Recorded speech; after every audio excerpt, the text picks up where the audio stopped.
Sustainability and Transformation Plan. Hello, yes, more joyous news from the Sustainability and Transformation Plans. We know from groups all around the country that we're now dealing with reducing A&Es to 1, possibly 2 A&Es per footprint. That means you close A&E departments, you cut services, and you cut beds.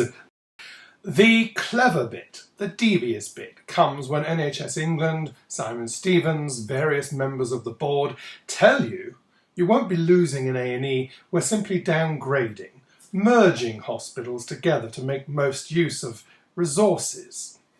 Downgrading may give you a multispecialty treatment centre, a multidisciplinary treatment centre, a walk-in centre, a minor injuries unit. It all sounds very nice.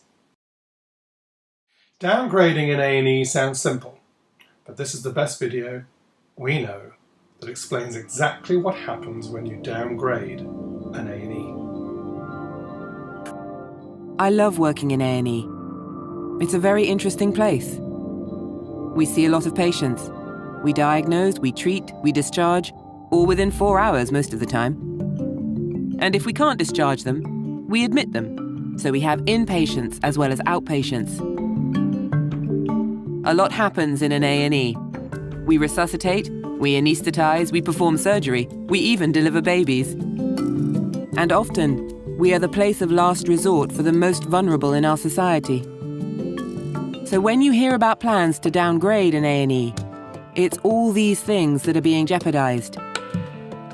A downgraded A&E doesn't deal with any blue light emergencies. It has no resuscitation facilities whatsoever. It only admits low-risk patients for short periods of time. A downgraded A&E doesn't have an intensive care unit. It doesn't offer acute surgery or a doctor-led maternity unit. It doesn't have acute medicine wards or paediatric wards. It doesn't have a lot of things. But there's more at stake. An A&E is a vital training ground for a whole host of NHS staff. Medical and nursing students, trainee surgeons, anaesthetists, GPs. None of these can do core parts of their training in a downgraded A&E. They have to leave.